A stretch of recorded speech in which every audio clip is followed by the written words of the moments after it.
2012 Asia cup মিরপুরে সেবার বাংলাদেশের কাছে সচিনের শততম সেঞ্চুরি ম্লান হতে দেখেছিলেন একজন। ভারত হারার পর তামিম, সাকিব, মুশফিকদের বাঁধ ভাঙা উদযাপনের চাক্ষুষ সাক্ষী হয়েছিলেন। 11 বছর বাদে 2023 এশিয়া কাপ। এ দফায় দলে না থাকলেও টিভিতে চেয়ে চেয়ে দেখেছিলেন টাইগারদের কাছে ভারতের আরেক পরাজয়। মানুষটার নাম রবিচন্দ্রন অশ্বিন।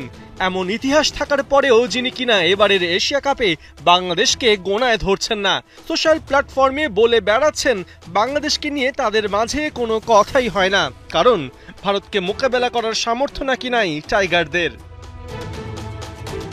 শুধু বাংলাদেশই নয়, এশিয়া কাপে ভারত ছাড়া বাকি সবাইকে এক প্রকার অপমান করেছেন সাবেক এই অফ স্পিনার। নিজের ইউটিউব চ্যানেলে অশ্বিন জানিয়েছেন এবার কোনো দলেরই ভারতকে চ্যালেঞ্জ জানানোর সামর্থ্য নেই। এশিয়া কাপে কোনো প্রতিদ্বন্দ্বিতাই নাকি তিনি দেখছেন না। পরামর্শ দিয়েছেন এশিয়া কাপের কাঠামোগত পরিবর্তনের। আয়োজকরা এখানে সাউথ আফ্রিকাকে অন্তর্ভুক্ত করে একটা আফ্রো এশিয়া কাপ করতে পারে, তাহলে অন্তত কিছু প্রতিদ্বন্দ্বিতা বাড়বে। এমনকি কন্টেস্ট বাড়ানোর জন্য ভারতের এ দলকেও অন্তর্ভুক্ত করা যায়। আমরা বাংলাদেশকে নিয়ে কোনো কথা বলছি না, কারণ তাদের নিয়ে কথা বলার মতো কিছুই নাই। এমন দুর্বল দল কিভাবে ভারতের বিপক্ষে প্রতিদ্বন্দ্বিতা করবে? মঙ্গলবার পর্দা উঠেছে এবারের এশিয়া কাপের, যেখানে হংকংকে হারিয়ে শুভ সূচনা করেছে আফগানিস্তান।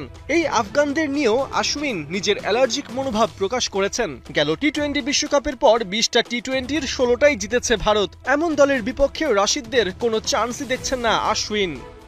দেখুন, আফগানিস্তানের সো কল্ড বোলিং থ্রেটের বিপক্ষে ভারত যদি ভালো ব্যাটিং করে এবং 170-এর উপর রান বোর্ডে তোলে, তাহলে তাদের কে এই রান চেস করার সামর্থ্য রাখে?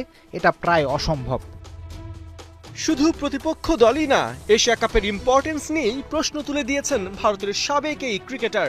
তার মতে এটা 2026 বিশ্বকাপের পর্দা উন্মোচক নয়, বরং এটা নিজেই একটা পর্দা। এশিয়া কাপ কোনোভাবেই বিশ্বকাপের মানদণ্ড হতে পারে না। অবশ্য এশিয়া কাপের উত্তেজনা ও প্রতিদ্বন্দ্বিতা বাড়াতে এবার একজন আপসেট উইনার চাচ্ছেন রবিচন্দ্রন অশ্বিন।